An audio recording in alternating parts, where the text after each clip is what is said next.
in Pottinger's class? Today we finished 1.6 estimating products. Can you guys round and estimate? Yes.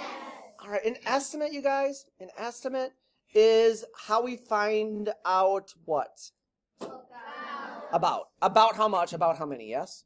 There are two things we use to find out about how much or how many. We use what? Rounding. And we use Benchmarks. rounding. I think you guys are cool with rounding. We're going to review what that means in just a minute. Benchmarks are kind of new for some of us. Benchmarks are well-known numbers that are easy to do what? Calculate with. Is 24 and 976 thousandths an easy number to calculate with? No. Not really. Is 25 an easy number to calculate with? Yes. Would you consider 25 a benchmark? Yes. Yes, I think 25 would be a benchmark. Okay, cool. Product, compatible numbers. You guys know what a product is. Compatible numbers are numbers that what? That work well together. Cool. All right.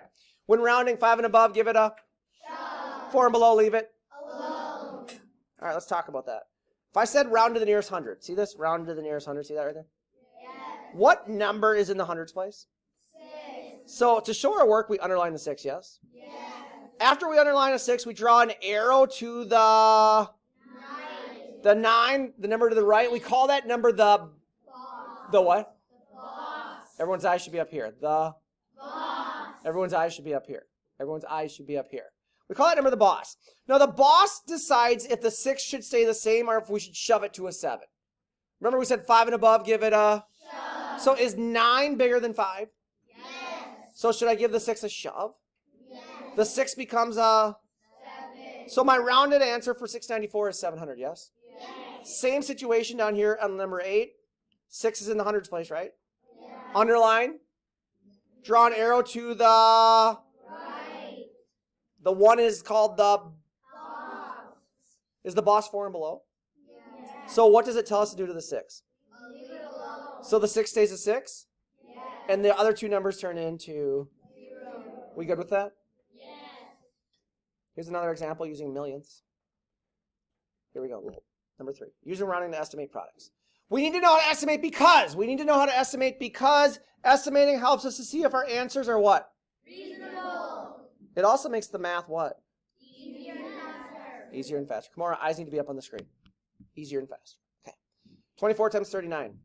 Nobody in class could tell me what that was right away. I said, hey, what's 24 times 39? Everyone just looked at me.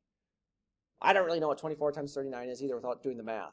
But if I said, hey guys, what is 24 times 39 about? You would say, well, Mr. Pottinger, 24 is about 25, right? Yes. 39 is about 40, right? Yes. Are 25 and 40 compatible numbers? Yes.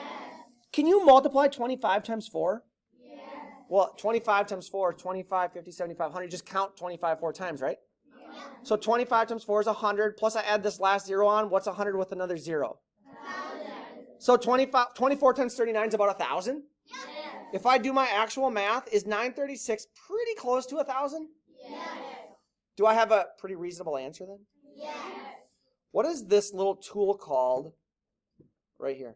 T-chart. If I asked you to give me an estimate for this number and an actual, we could label our T-chart estimate and actual, right? Yes. What is 3 and 8/10 really close to?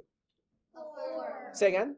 4. So 3 and 8/10 is about 4. Yes. What is 6 and 200 really close to? 6. So 6 and 200 is about 6. Yes. What's 4 times 6?